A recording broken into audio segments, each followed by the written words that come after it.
I said at first I wasn't going to buy this game. If you recall, the last time I put out a Black Ops 3 video, which was towards the end of summertime, I pretty much swore up and down I wasn't going to play or buy a Call of Duty game ever again because of how badly I got burned by the supply drops. Seriously, 75 victories in a row just to get a fucking butterfly knife? Ridiculous, right?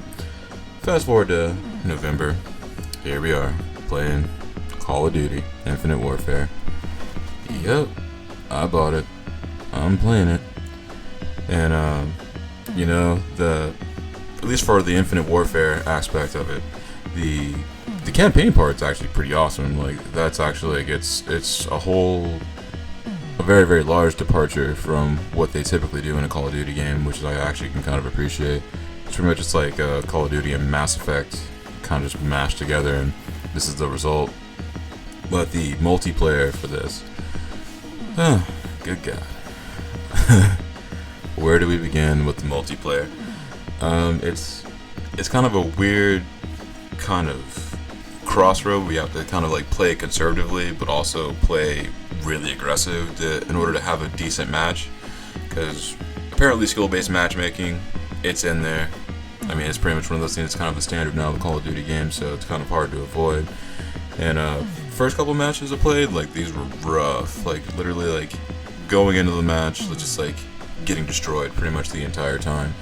And there were a few matches where I did like typically well, like about the same rate I would play like Black Ops 3 or like a Black Ops game, really, like getting like pretty much like three KD scores, whatever.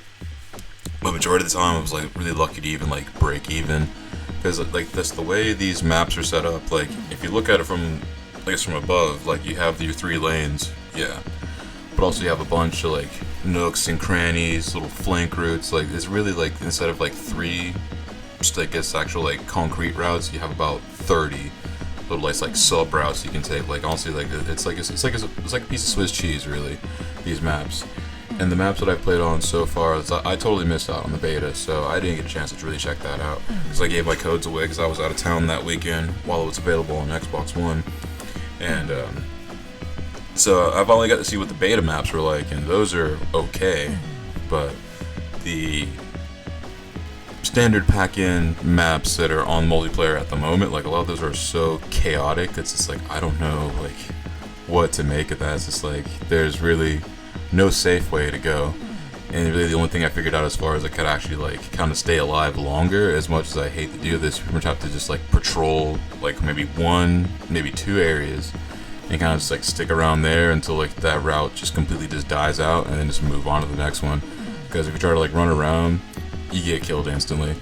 And it feels like it's kind of lame that they put all these special bells and whistles and beepity bops in, and you can't even fucking use them. Because if you really try to like run and gun in this game, as far as I've noticed, maybe it's just me, maybe I just need to get good, but running and gunning and rushing, the way I typically enjoy to play this kind of game, is just the quickest way to die.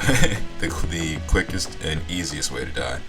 So I had to take a more conservative approach, which you can kind of see in this gameplay. I pretty much tried to just like zone out, just like little certain pockets of the map, and that seemed to get results. But I know it's only going to be so long before this is just like how COD Ghost was, and then people just like do the same thing I'm doing, or the same thing I'm trying to do, or they just camp out one room, camp out one corner, and just you already know where this story goes. But there is a caveat to Infinite Warfare and how kind of hit or miss it is at this moment, and that COD 4 remaster, my dude, that was pretty much like the only reason to get this, honestly, because the remaster looks good. Started playing through the campaign a little bit just last night, and that part's dope. Like honestly, that's like still one of my favorite games, hands down. Like Call of Duty, like it's also one of my favorite Call of Duties as well. And me and like a couple of the dogs I hadn't played on Xbox with I think it's been a couple of years now. Actually, no, it's been about a year, or a couple of years since like all of us had to play together at the same time.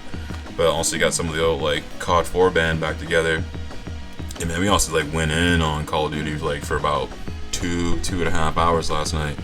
Like the first couple games, I'll admit, pretty rough, because you go into this game after playing if you have been playing the last few Call of Duties, you expect you to like still be able to jump. It's like you like your brain's programmed to like want to double jump, want to like G slide, all this kind of stuff, and you just realize that you can't do it. It's like, oh shit, I gotta completely rethink how I'm actually trying to play this game. And then once you get that, and once you actually remember how the mechanics and everything worked and how simplified it is, back when the days was just 357, the glory days. You can't see me doing the T-bow, but I'm totally doing it.